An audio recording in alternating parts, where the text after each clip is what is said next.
बहुत सारी खबरें उठ रही हैं कि रोहित शर्मा और विराट कोहली इनको ओडीआई जो इनका फ्यूचर है उसके ऊपर एक सवाल बन गया है। क्योंकि बीसीसीआई ने कहा है कि उनको परफॉर्म करना पड़ेगा तभी उनकी जगह ओडीआई में फिक्स होगी, वरना ऐसा कोई ज़रूरी नहीं है कि उनको टीम में रखा ही जाएगा। अब ये सवाल क्यों उठता है? क्योंकि दोनों रेगुलर नहीं है। आपने आईपीएल खेला, लास्ट आपने चैंपियंस ट्रॉफी खेला, उसके बाद आईपीएल खेला, उसके बाद से आप कहीं भी नहीं दिखे हो क्रिकेट में।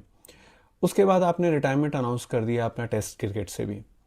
अब आप बताओ कि वो अगर आपको टीम में जगह बनानी है और प्रैक्टिस की बात है कि आप रेगुलर प्रैक्टिस में हो, तो आप कहाँ प्रैक्टिस करोगे? T20 आप छोड़ चुके हो, टेस्ट आप छोड़ चुके हो, तो बच गया सिर्फ ओडीआई।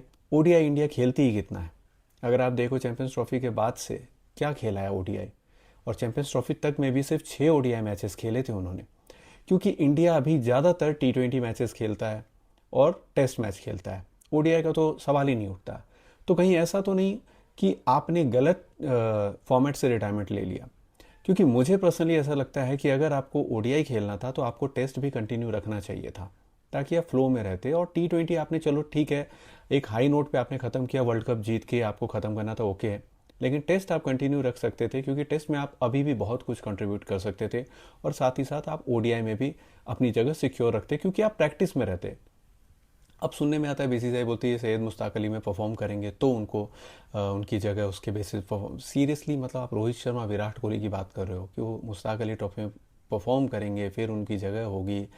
मतलब मुझे नहीं लगता कि ये उनके लिए ये ज़रूरी है, ये जो आपने बनाया है बेंचमार्क। लेकिन परफॉर्मेंस ज़रूरी है, फ्लो में रहना ज़रूरी है, इस चीज़ में कोई दो राय नहीं होनी चाहिए। और उसके लिए आपके लिए सबसे अच्छा होता कि अगर आपने टेस्ट कंटिन्यू रखा होता, क्योंकि टेस्ट मैच काफ़ी खेल रही है इंडिया। और साथ ही साथ ओडीआई अगर आप देखो आने वाले टाइम पे, तो अभी 3 मैच ऑस्ट्रेलिया के साथ है इंडिया के। उसके बाद फिर नवंबर दिसंबर में आपको न्यूजीलैंड के साथ, सॉरी, साउथ अफ्रीका के साथ है, और फिर जनवरी में न्यूजीलैंड के साथ होम सीरीज़ है। इसके बाद खत्म, इसके बाद सीधा world cup, T20 world cup, उसके बाद फिर आईपीएल, फिर आप जुलाई में जाओगे इंग्लैंड, उसके बाद फिर 3 महीने बाद वेस्ट इंडीज़। तो आपको उतना आप फ्लो में बन ही नहीं पाओगे, आप उतने रेगुलर प्रैक्टिस में रहोगे नहीं। तो ये सवाल उठना तो लाजमी है कि कैसे परफॉर्म करोगे, क्या परफॉर्म करोगे, क्यों आपको हम कंफर्म प्लेइंग 11 में रखें। लेकिन मुझे पर्सनली सच में अभी भी यही लगता है कि अगर आपको ओडीआई खेलना था तो आप टेस्ट कंटिन्यू रखते, नहीं तो फिर टेस्ट और T20 कंटिन्यू रखते, भले आप ओडीआई से रिटायरमेंट लेते। क्योंकि ओडीआई एनीवेज बहुत कम खेल रही है अब इंडिया। तो मेरे हिसाब से ये ज़्यादा बेहतर डिसीजन होता, क्योंकि टेस्ट में अभी भी आप बहुत कुछ कंट्रीब्यूट कर सकते थे। आपको क्या लगता है, ज़रूर बताएं।